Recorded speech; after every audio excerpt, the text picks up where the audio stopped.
Labour MPs, particularly Labour MPs, on the television, whatever they're saying, you want to think to yourself, what is their constituency? Where do they represent? Because I will tell you in a nutshell, if they're Labour MPs representing English constituencies, it's almost a hellhole that they represent. And it's worth knowing, because when you see them in their expensive suits and boots and all the rest of it, and their wonderful hairstyles and all the rest of it, yes, think, where do they represent? What hell on earth, i.e. an inner London, inner Birmingham, inner Manchester constituency they represent? Now, in the case of Harriet Harman, because I live in South London, not too far from her constituency, I am, so to speak, an expert on her constituency. She is the Labour MP for Peckham in South London. Now, last winter, about 18 months ago, there were 4 horrific crimes took place in her constituencies. 4 schoolboys, bang, were shot dead by 4 other schoolboys in her constituency. The first was a boy of 16, was in the local McDonald's. And some youths came in, walked up to him, pulled out a pistol and shot him dead. A 16-year-old schoolboy in the local McDonald's. The next week, in the local ice rink, which at one time was the place where, you know, young men and young ladies used to go to socialise and meet each other and occasionally, you know, waltz round the ice rink, trying not to fall over. Into the ice rink came a steaming gang, as the parlance we now have to learn. 40 robbers came in, started robbing everybody in the ice rink. One 16-year-old boy objected to being robbed. Didn't want to hand over his money and his mobile phone and whatever else in his pocket. So one of the robbers pulled out a gun in the ice rink, shot him dead in front of hundreds of people. Before the week was out, an African boy, we're talking South London, yeah? An African boy had just gone upstairs to bed, aged 15, when 2 fellas barged in the front door, ran upstairs, and whilst the African boy had just got into bed, they shot him dead in his bed. 15 years of age, shot dead. Bang! That's 3. A mixed race boy was walking down the high street, bumped into some youths. There was one of these arguments, which one, attempts to avoid. You've got to keep your wits about you. If you see the troublemakers coming, you just got to, you've got to survive. He had the misfortune of bumping into them. There was a row. One of them pulled a gun out and shot him dead. 4 murders in 4 weeks last winter in the constituency of this Labour MP. Now, it so happens that all the victims were black boys, and all the perpetrators, as far as one can make out, youths in their teens, were also blacks. What the police call black on black crime. But this is happening in our country. And this could happen to anybody.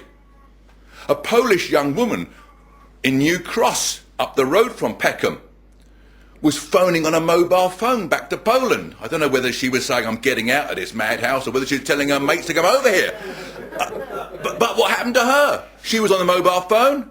The blacks had a war amongst themselves. A bullet went through her head and shot her dead. Instantly dead. That's a 5th crime, but she was in her 20s, so I won't include her. Civilization is collapsing in these big cities of ours, and the 4 murders that I've just relayed off to you, these 4 schoolboys, aged 16, all 16 except the African boy was aged 15, all those murders, shootings by youths against other youths with guns, took place within a 2-mile radius of the House of Commons. So when you next see the House of Commons, Big Ben and the parliamentarians, when you see that trash of a Prime Minister and the other trash, the leader of the opposition, think, within a 2-mile radius, schoolboys getting shot dead. And I could give you a whole list of these crimes. It just so happens that because this wretched MP, the Labour MP for Peckham, Harriet Harman, was mentioned as criticising our party. As I was sitting here, I thought, Harriet Harman, my little brain works, Harriet Harman, come up with these statistics. So, civilization is collapsing. There's no community. There's no law and order. There is nothing but humiliation. It's humiliating living in these areas. Humiliating to live there and to have to use your wits. It's humiliating. If you're decent, which we are, of course. Social disintegration, social alienation, social disintegration. As a result, completely as a result of 20, 30, 40 years of immigration and 20, 30, 40 years of Home Secretaries soft on crime, soft on criminals. Doesn't matter which party's in office, Labour or Tory, makes no difference. They're all the same.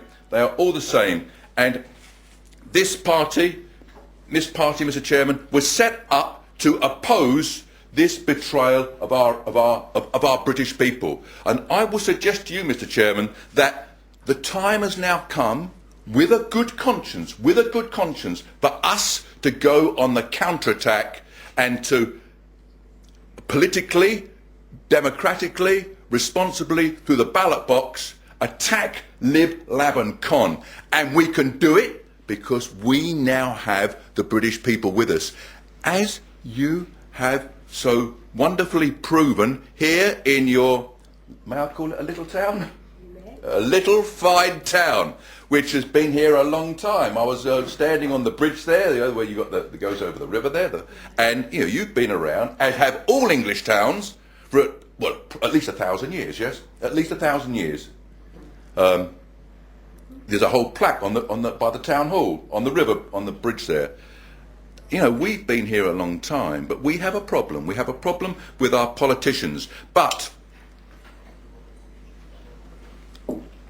you have proven that we can win. And I would like now to talk about how we too won a wonderful election last year in London. How we too, by working very, very hard and by having some very brave candidates, we won a seat on the Greater London Assembly. The Greater London Assembly is in effect a mini parliament for London, for the London region, and we won. We fought very, very hard. And we got elected. We got one man elected. We worked very hard, and we put out hundreds of thousands of these leaflets. We put out hundreds of thousands from one side of London to the other.